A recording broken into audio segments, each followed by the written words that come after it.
County Sheriff's Office is announcing the arrest of parents Efren Allen and Takesha Williams in relation to the deaths of their son. For being with me today.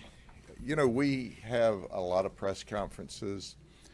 Some of them have levity, some of them are very serious, and then there are some that are tragic and horrifically sad, and that's what this one is about today.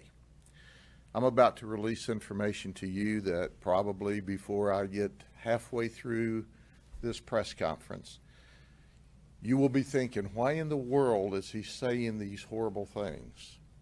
Well, you need to know.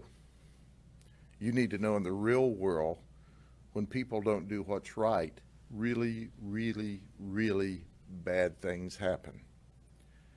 So we're going to tell you what this child experienced at the hands of their parents because the parents didn't do the right thing.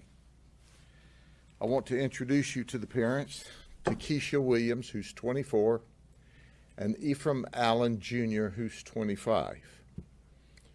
Here's when it all began. In July of 2020, when this beautiful baby boy was only 10 months old, he suffered a near-drowning experience at a short-term rental in the northeast area of the county, a near drowning. He toddled off into the pool. There was life-saving efforts to try to save this baby's life. When they got him to the hospital at the conclusion of all of their valiant efforts, the child had no brain activity, could not even blink his eyes, cannot move his extremities, and quite frankly, it was recommended to the parents that he be removed from any life-saving measures because the child would forever be in a coma with no brain activity. They didn't want to do that.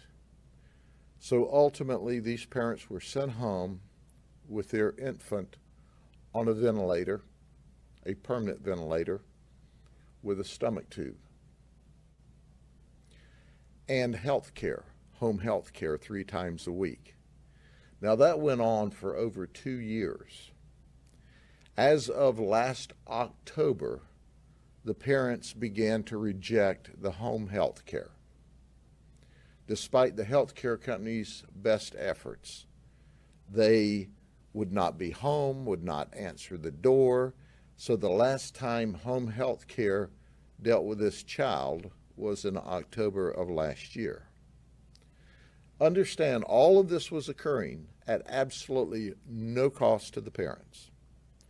In fact, the mother was receiving benefits to stay home and take care of this baby. So let's fast forward to Friday, May the 12th. There's a 911 call to the city of Bartow, to the Azalea Apartments where they live, where the mother said, you know, the child's pulsometer is not working correctly. This is really not an emergency. You don't need red lights and sirens, but we'd like fire to come over and check the baby. So they responded to the house in a normal, routine fashion. And when they arrived, they saw this child hooked up to a ventilator. And this ventilator was working appropriately, but there appeared to be no life in the child. This child had an extremely extended stomach, and it was green. This child was rotting in the bed. They rushed this baby to the hospital, where for over an hour, or about an hour, between EMS, fire services, and medical personnel, they tried to save this baby's life. At the hospital, when they started taking off the diapers and the clothes, they noticed ulcers, large gaping wounds through the body down into the muscle. They noticed there was no rectum. there was just a big gaping hole where the intestines and the spinal column was visible. They notified the Bartow Police Department, who immediately said, "Hey, we need the sheriff's office to assist us. This is a very complex investigation." So our homicide team responded. We noticed immediately the child smelled of decomposition. We went back to the house where the child laid lifeless as it had for 2 years and smelled decomposition in the room. The medical doctor at the emergency room said this child has not had the appropriate care for months. The medical examiner at the autopsy said the child had sepsis, bilateral pneumonia, stage 5 ulcers, obvious not child neglect. So we talked to the parents and we go, what is going on here? They said, well, they didn't want DCF to take their children, so they didn't call.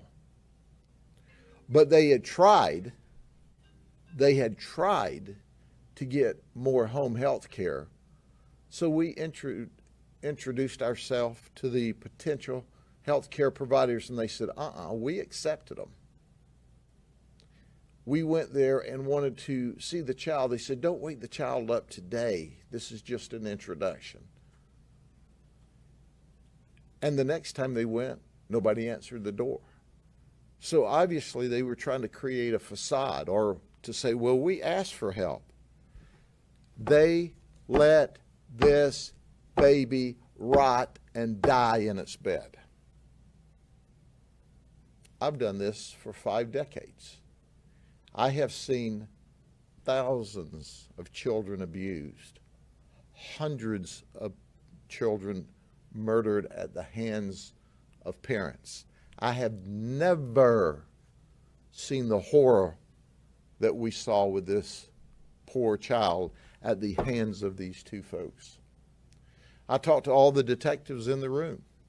Have you ever seen anything like this in your life? No one has. You can't even imagine how horrible the wounds, the ulcers that this child endured at the hands of these folks. They're charged with aggravated manslaughter, among other charges, at this time. They were locked up in the county jail with a bond of $100,000. The state attorney's office actually filed direct once we got the initial medical examiner's report. The state attorney's office, Brian Haas, our state attorney, who is simply the very best, is game on every day. And I'm certain if you talk to him, he would be as mortified as we all are that this baby was left in this condition. My job is to protect children, to protect everyone. But my heart is with protecting the very youngest, because you see, they have no choice of where they live or what they eat or what they wear or who they associate with.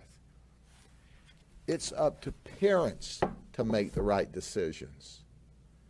And I suggest to you the right decisions haven't been made since this child was 10 months old and suffered a horrible, horrible, horrible tragedy. And then I suggest to you, and this is only supposition on my part, they just got tired of the baby. They just got tired of the intensive care this child needed.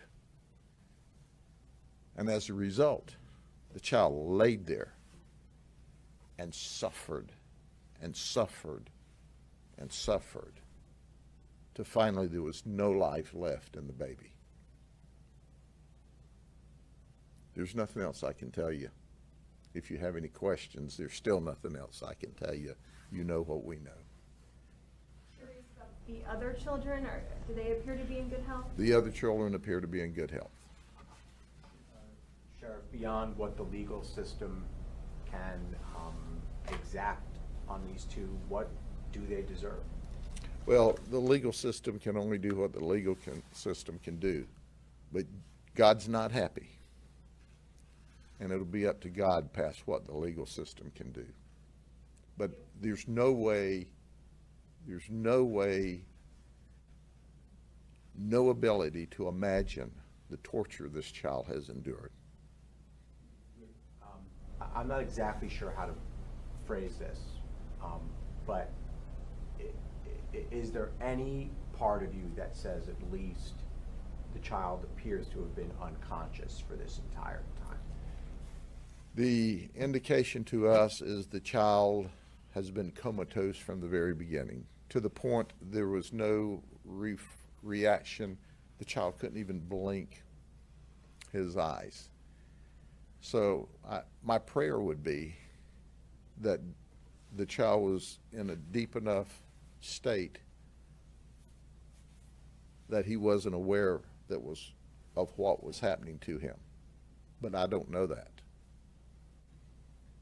You mentioned that they were concerned about DCF taking the other children away. Do you know of any other interactions with DCF over the years that they've had, or would that be their first introduction? I would be hesitant to release the DCF information. I think once before they had an investigation way back in the day, but nothing significant.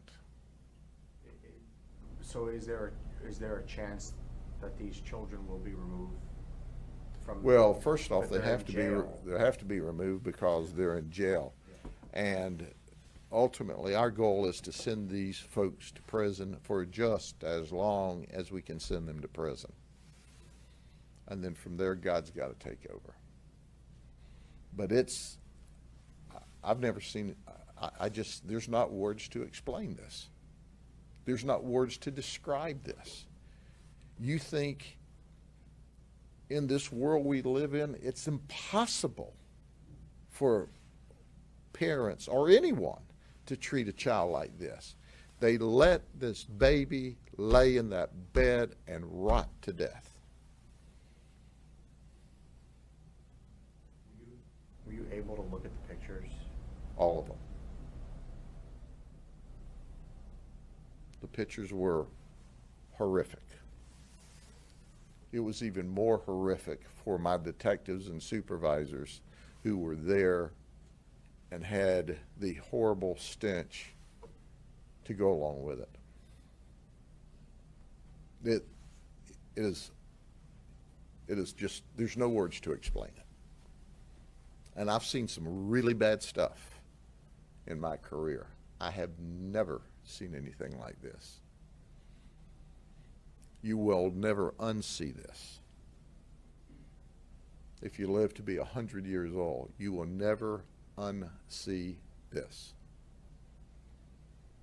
What do you say to parents out there, who feel overwhelmed? This is an extreme case, I get that, but what do you say to parents out there who may be feeling overwhelmed with a child who has special needs or other very difficult obstacles in life? Well, parents who feel overwhelmed, who have children that are presenting challenges for them, there's help.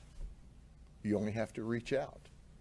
We live in a wonderful state. We live in a wonderful community. We live in a wonderful country. No child has to be left in this condition. No child. And we deal with a lot of death because parents won't take care of children or are negligent.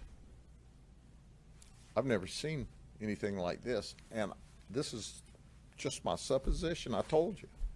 They were just tired of the baby. And well, what do we do now?